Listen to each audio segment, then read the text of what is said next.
إن الحمد لله نحمده ونستعينه ونستغفره ونعوذ بالله من شرور أنفسنا ومن سيئات أعمالنا من يهده الله فلا مضل له ومن يضلل فلا هادي له وأشهد أن لا إله إلا الله وحده لا شريك له وأشهد أن محمدا عبده ورسوله رب اشرح لي صدري ويسر لي أمري واحلل عقدة من لساني يفقه قولي اللهم فقهنا في الدين۔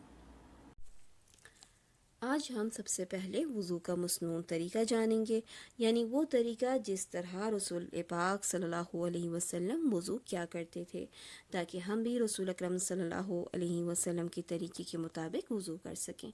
حضرت سعید بن زید رضی اللہ عنہ نے کہا کہ رسول اکرم صلی اللہ علیہ وسلم نے فرمایا کہ جس نے وضو سے قبل بسم اللہ نہیں پڑھی اس کا وضو نہیں۔ اس کو ترمذی اور ابو داؤد نے روایت کیا ہے۔ اس حدیث سے معلوم ہوا کہ وضو سے پہلے بسم اللہ پڑھنا ضروری ہے۔ یاد رہے کہ اگر کوئی شخص بسم اللہ پڑھنا بھول جائے اور وضو کے درمیان میں ہی یاد آ جائے تو وہ درمیان میں ہی بسم اللہ پڑھ لے، اور وضو کرنے کے بعد یاد آئے تو دوبارہ وضو کرنے کی ضرورت نہیں ہے، کیونکہ بھول معاف ہے۔ دوسری اہم بات کہ وضو سے پہلے صرف بسم اللہ پڑھنی ہے، یعنی بسم اللہ الرحمن الرحیم نہیں پڑھنا، بلکہ صرف بسم اللہ پڑھنی ہے، کیونکہ یہی حدیث سے ثابت ہے۔ اب دوسری حدیث دیکھتے ہیں۔ حضرت حجران سے روایت ہے کہ حضرت عثمان رضی اللہ عنہ نے وضو کے لیے پانی منگوایا۔ پہلے اپنی ہتھیلیاں 3 مرتبہ دھوئیں، پھر 3 بار کلی اور ناک میں پانی ڈالا، پھر اپنا منہ 3 بار دھویا، اس کے بعد اپنا دایاں ہاتھ یعنی رائٹ ہینڈ 3 مرتبہ دھویا، اور پھر اپنا لیفٹ ہینڈ 3 مرتبہ کوہنی تک دھویا، پھر سر کا مسح کیا، پھر اپنا داہنا پاؤں یعنی رائٹ پاؤں ٹخنے تک 3 مرتبہ دھویا، پھر اپنا لیفٹ پاؤں ٹخنے تک 3 مرتبہ دھویا، اور فرمایا کہ میں نے رسول اکرم صلی اللہ علیہ وسلم کو اسی طرح وضو کرتے دیکھا ہے۔ ہمیں یہ بھی جان لینا چاہیے کہ رسول اکرم صلی اللہ علیہ وسلم کس طرح مسح کرتے تھے۔ اس کا طریقہ ہمیں حضرت عبداللہ بن زید بن عاصم کی حدیث سے ملتا ہے کہ رسول اللہ صلی اللہ علیہ وسلم نے اپنے سر کا مسح اس طرح کیا کہ اپنے دونوں ہاتھ سر کے آگے سے پیچھے لے گئے اور پیچھے سے آگے کی طرف لائے۔ اس کو بخاری نے روایت کیا ہے۔ یعنی مسح کا طریقہ یہ ہے کہ ماتھا جہاں سے بال شروع ہوتے ہیں وہاں سے آپ صلی اللہ علیہ وسلم نے اپنے ہاتھ آگے سے پیچھے کی طرف گدی تک لے گئے، پھر گدی سے آگے کی طرف یعنی ماتھے کی طرف لائے۔ اور کانوں کا مسح کس طرح کرنا ہے؟ تو کانوں کا مسح اس طرح کریں کہ شہادت کی انگلیاں دونوں کانوں کے سوراخوں سے گزار کر کانوں کی پشت پر انگوٹھے کے ساتھ مسح کریں۔ اب ہم نواقض الوضو کے بارے میں پڑھیں گے۔ نواقض الوضو یعنی جن سے وضو قائم نہیں رہتا، یعنی وضو ٹوٹ جاتا ہے۔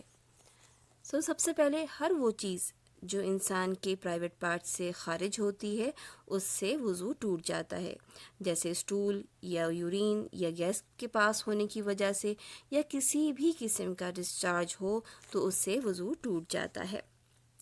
دوسرا نواقض الوضو یہ ہے کہ اگر کوئی شخص بغیر کسی آڑ یا بغیر کسی رکاوٹ کے اپنے پرائیویٹ پارٹ کو ٹچ کرتا ہے تو اس سے بھی وضو ٹوٹ جاتا ہے۔ رسول اکرم صلی اللہ علیہ وسلم نے فرمایا جس نے اپنا ہاتھ کپڑے کی آڑ کے بغیر اپنی شرمگاہ کو لگایا اس پہ وضو واجب ہو گیا۔ اس کو احمد نے روایت کیا ہے۔ تیسری چیز ہے نیند۔ ایسی نیند جس میں انسان ٹیک لگا کر سو جائے تو اس میں بھی وضو قائم نہیں رہتا، سوائے اس کے کہ انسان بالکل سیدھا بیٹھا ہو اور ٹیک نہ لگائی ہو اور اسے اونگ آ جاتی ہے اور پھر وہ اٹھ جاتا ہے تو اس کو وضو کرنے کی ضرورت نہیں ہے۔ ضروری ہے کہ ٹیک نہ لگی ہو، کیونکہ ٹیک لگانے کے بعد انسان کا جسم ڈھیلا ہو جاتا ہے اور اگر گیس پاس ہو جائے تو اس کو اس کا احساس نہیں ہوتا۔ چوتھی چیز ہے اونٹ کا گوشت۔ اونٹ کا گوشت کھانے سے بھی وضو ٹوٹ جاتا ہے۔ حضرت جابر بن سمرہ رضی اللہ عنہ سے مروی ہے کہ ایک آدمی نے رسول اکرم صلی اللہ علیہ وسلم سے پوچھا کیا ہم بھیڑ بکریوں کا گوشت کھانے کے بعد وضو کریں؟ تو آپ صلی اللہ علیہ وسلم نے فرمایا اگر چاہو تو وضو کر لو اور اگر چاہو تو نہ کرو۔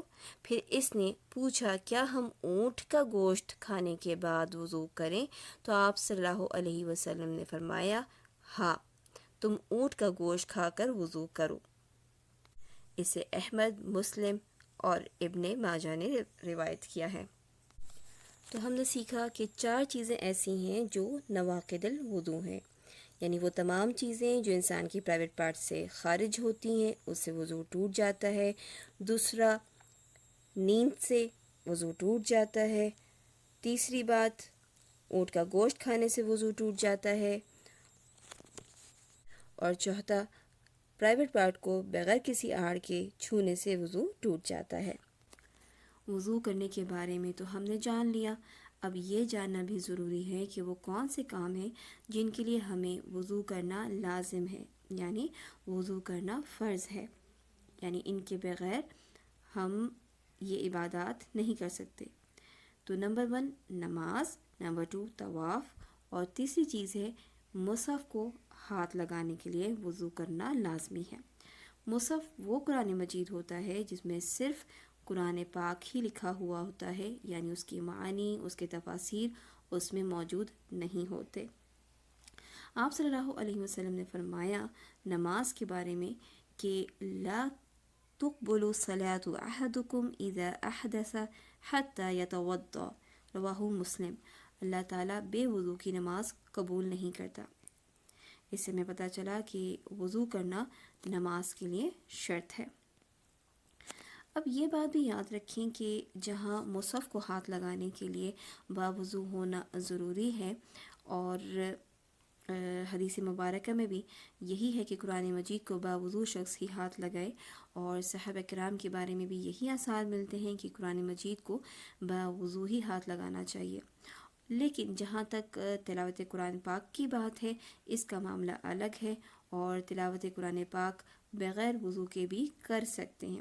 اسی طرح سے ہمارے فون پر قرآن پاک موجود ہوتا ہے، ہم اس کو بھی ہاتھ میں لے کر، یعنی فون کو اپنے ہاتھ میں لے کر تلاوت کر سکتے ہیں، اس میں کوئی حرج نہیں، لیکن مصحف کو پکڑنے کے لیے باوضو ہونا شرط ہے۔ اللہ سبحانہ و تعالی صاف رہنے والوں کو پسند کرتا ہے، اس لیے ہمیں باوضو رہنا چاہیے اور باوضو ہی اللہ کا ذکر کرنا چاہیے۔ سورۃ البقرہ میں اللہ تعالیٰ نے فرمایا ہے ان اللہ یحب التوابین ویحب المتطہرین، اللہ پاک توبہ کرنے والوں اور پاک صاف رہنے والوں سے محبت رکھتا ہے۔ آپ صلی اللہ علیہ وسلم نے فرمایا کہ میں اس بات کو ناپسند کرتا ہوں کہ میں اللہ کا ذکر اس حالت میں کروں کہ میں ناپاک ہوں۔ اس حدیث سے معلوم ہوا کہ ہمیں چاہیے کہ باوضو ہو کر اللہ کا ذکر کریں، لیکن اگر ہم کسی وقت باوضو نہ ہوں اور قرآن پاک کی تلاوت کرنا چاہیں یا ذکر اذکار کرنا چاہیں تو وہ منع نہیں ہے، اس میں کوئی حرج نہیں ہے، کیا جا سکتا ہے، لیکن افضل یہی ہے کہ ہم باوضو ہو کے ہی اللہ کا ذکر کریں۔ اب ہم غسل کے بارے میں جانیں گے کہ غسل کسے کہتے، یعنی پانی کو پورے بدن پر، پورے جسم پر بہانے کو غسل کہا جاتا ہے۔ اب یہ سوال پیدا ہوتا ہے کہ غسل کب فرض ہوتا ہے؟ تو مسلمانوں کو 2 طرح کی ناپاکی لاحق ہوتی ہے، ایک چھوٹی ناپاکی جس کو حدث اصغر کہا جاتا ہے، اور بڑی ناپاکی جس کو حدث اکبر کہتے ہیں۔ اس حدث اکبر کی وجہ سے غسل فرض ہو جاتا ہے۔ فرض یعنی شریعت اسلامی میں فرض ایسے کام کو کہتے ہیں جس کے کرنے پر اجر ملتا ہے اور چھوڑ دینے پر مسلمان گناہگار ہوتا ہے۔ تو ہم بات کر رہے تھے حدث اصغر کی اور حدث اکبر کی۔ حدث اصغر کیا ہے؟ جیسے آپ نے نواقض الوضو میں پڑھا کہ وہ تمام چیزیں جو انسان کے پرائیویٹ پارٹ سے خارج ہوتی ہیں، جو وضو کو توڑ دیتی ہیں، جیسے یورین اور اسٹول کا پاس ہونا، ہوا کا خارج ہونا، یا کسی بھی قسم کا ڈسچارج ہو تو وہ وضو ٹوٹ جاتا ہے۔ ان سب کو حدث اصغر کہا جاتا ہے یا چھوٹی ناپاکی کہتے ہیں۔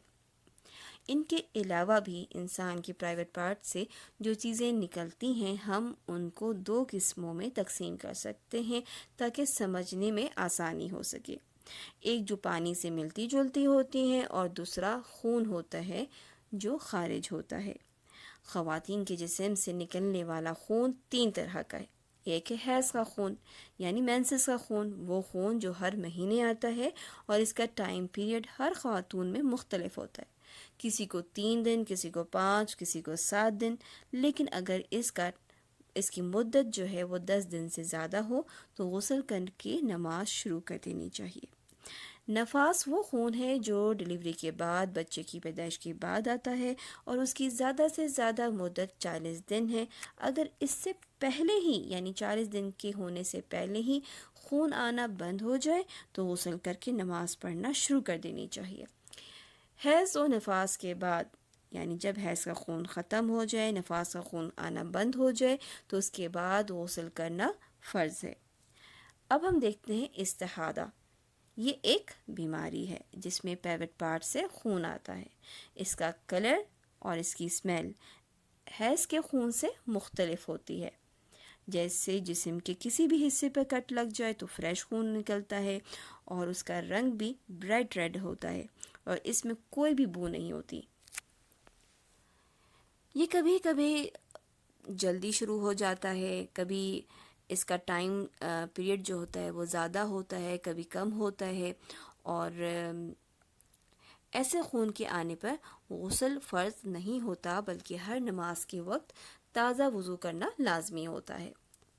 اب ہم پانی سے ملتی جلتی ناپاکی کو سمجھ لیتے ہیں۔ پانی سے ملتی جلتی چیزیں کیا ہوتی ہیں جو پرائیویٹ پارٹ سے خارج ہوتی ہیں؟ ان میں ہے منی، احتلام اور لیکویریا۔ منی ایسا پانی ہے جو پتلا اور پیلا ہوتا ہے۔ آپ صلی اللہ علیہ وسلم کا فرمان ہے، مرد کی منی گاڑھی اور سفید ہوتی ہے جبکہ عورت کی منی پتلی اور پیلی ہوتی ہے۔ اسے مسلم نے روایت کیا ہے۔ لیکن ایسا بھی ممکن ہے کہ کچھ خواتین کی منی سفید ہو اور اس کی بو گوندھے ہوئے آٹے کی طرح ہوتی ہے۔ منی لذت کے ساتھ خارج ہوتی ہے۔ اس کے خارج ہونے کے بعد جسم ڈھیلا سا ہو جاتا ہے اور جب بھی منی خارج ہوگی تو اس کے بعد غسل جو ہے واجب ہو جائے گا۔ منی ہم بستری کی وجہ سے نکلے یا بغیر ہم بستری کے غسل فرض ہو جاتا ہے۔ ایسے پانی کو کہتے ہیں جو گاڑھا سفید ہوتا ہے اور خاص قسم کی فیلنگز کے ساتھ نکلتا ہے۔ احتلام ایسا پانی ہے جو نیند کی حالت میں پرائیویٹ پارٹ سے نکلتا ہے۔ اس کی کوانٹٹی زیادہ ہوتی ہے جس کی وجہ سے خیال گزرتا ہے کہ کہیں یورین تو پاس نہیں ہو گیا۔ اس کے بارے میں حضرت ام سلمہ رضی اللہ عنہا کی حدیث ہمیں ملتی ہے کہ انہوں نے رسول اکرم صلی اللہ علیہ وسلم سے کہا کہ اے اللہ کے رسول صلی اللہ علیہ وسلم، یقیناً اللہ حق سے نہیں شرماتا، میں بھی آپ سے مسئلہ پوچھتی ہوں، کیا عورت پہ غسل ہے جب اس کو احتلام ہو؟ آپ صلی اللہ علیہ وسلم نے فرمایا ہاں، لیکن جب پانی دیکھے۔ تو اس سے معلوم یہ ہوا کہ عورت یا مرد نیند سے اٹھ کر اگر تری یعنی پانی کا نشان دیکھے اپنے کپڑے پر تو اسے غسل کرنا چاہیے۔ اب ہم لیکویریا کے بارے میں جان لیتے ہیں۔ تو اکثر خواتین کو لیکویریا کی بیماری ہوتی ہے۔ اس کی وجہ سے وضو ٹوٹے گا، غسل کی ضرورت نہیں ہوگی۔ لیکویریا ایک قسم کا ڈسچارج ہوتا ہے، بعض اوقات یلو کلر کا ہوتا ہے اور اس میں اسمیل بھی موجود ہوتی ہے۔ تو ڈسچارج چاہے وہ یلو کلر کا ہو یا وائٹ کلر کا ہو، اس کی وجہ سے صرف وضو ٹوٹ جائے گا اور اس جگہ کو صاف کر کے پھر وضو کیا جائے گا، غسل نہیں کیا جائے گا۔ اسی کے ساتھ ہم اپنا لیسن ختم کرتے ہیں۔ سبحانک اللہم و بحمدک، اشہد ان لا الہ الا انت، استغفرک و اتوب الیک۔ السلام علیکم ورحمۃ اللہ وبرکاتہ۔